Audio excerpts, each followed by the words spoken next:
morning, Jesse. How are you? I am good. Spent most of the weekend at Wrigley Field. Very interesting stuff there, but a little bit of a lost opportunity. I'm sure you guys would agree.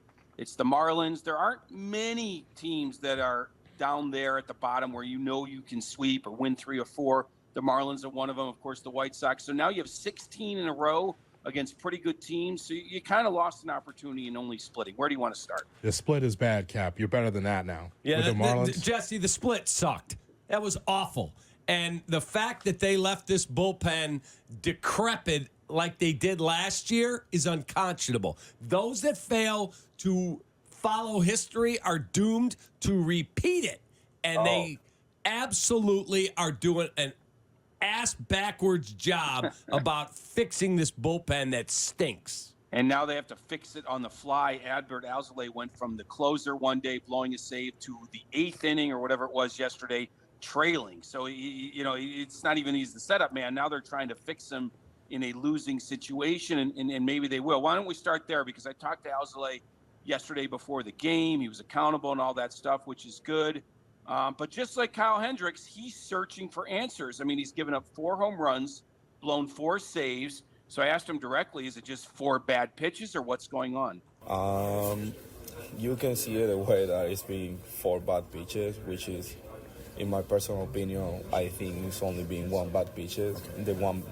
The slider 3-2 count that I threw in opening day, I think that was the only pitch that I legit missed.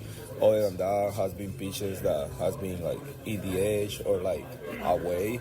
I just think it goes more deeper than that. I just think there is an adjustment that I gotta make mechanically with the way I'm moving, and that's where we're trying to work right now. Alzolay with his 4 blown saves, as you mentioned, Jesse.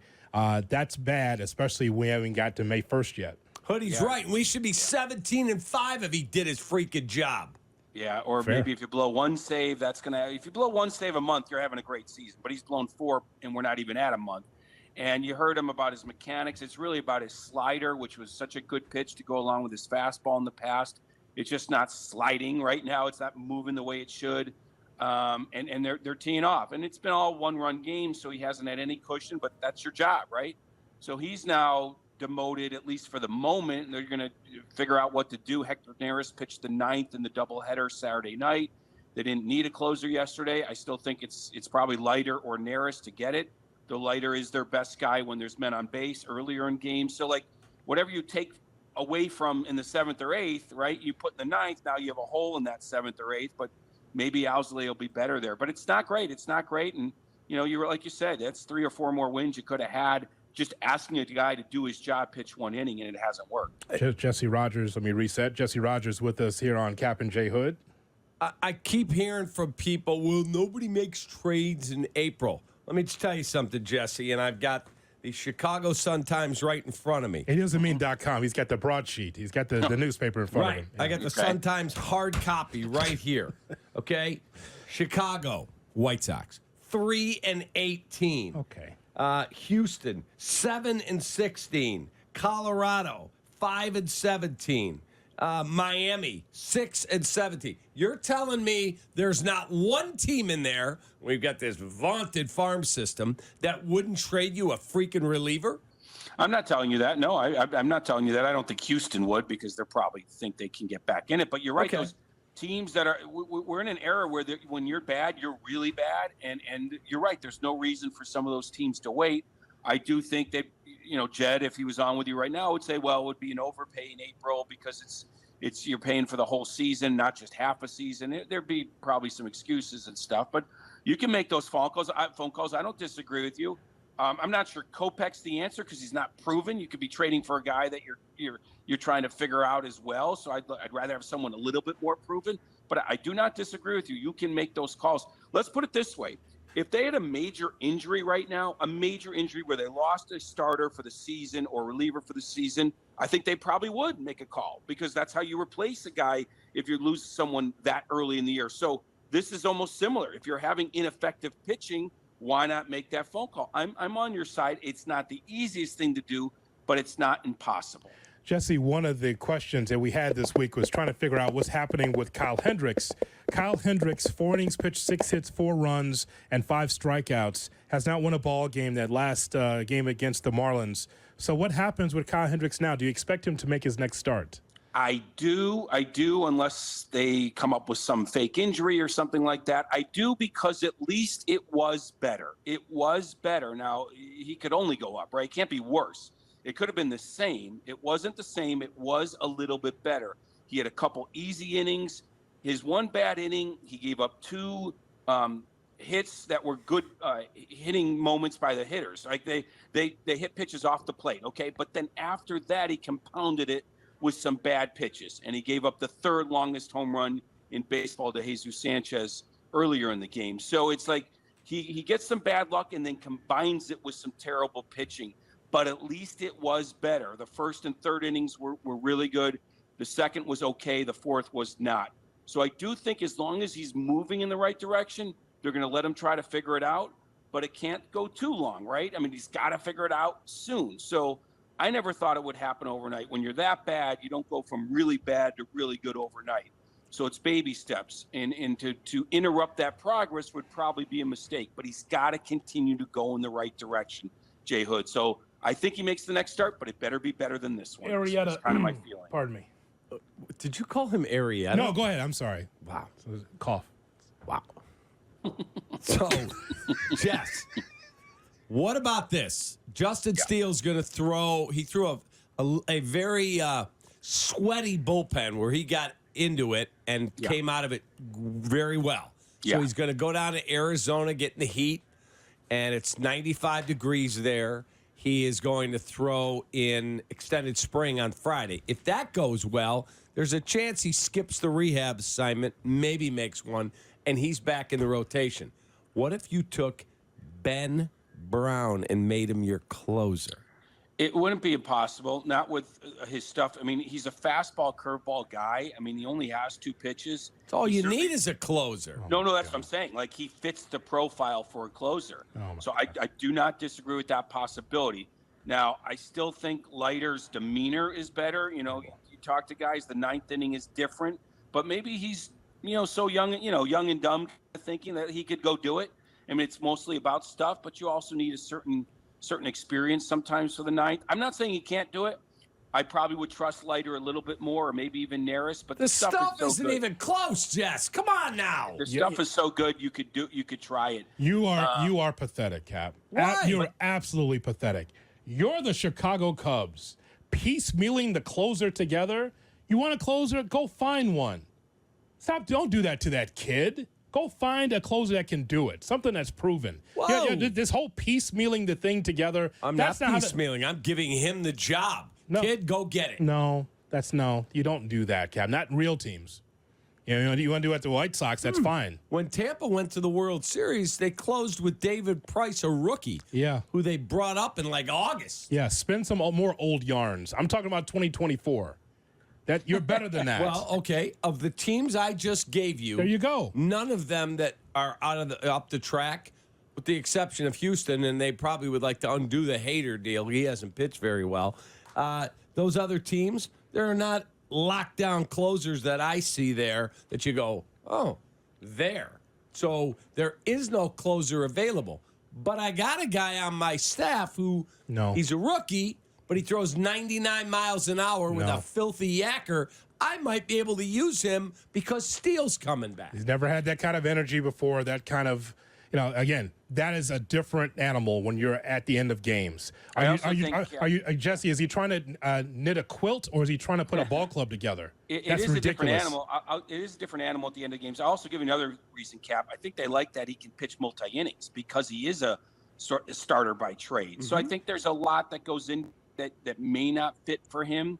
And why not work with the veterans first, Neris or Leiter, and move your way down if you have to go to Brown. But I think they like the idea of Brown pitching 2 innings or 3 innings. You're not going to do that with your closer necessarily. So the point is he's pitching good, and that's what's most important. I mean, Counsell, if he was on with you right now, would say we need outs. I don't care how we get him or where we get him.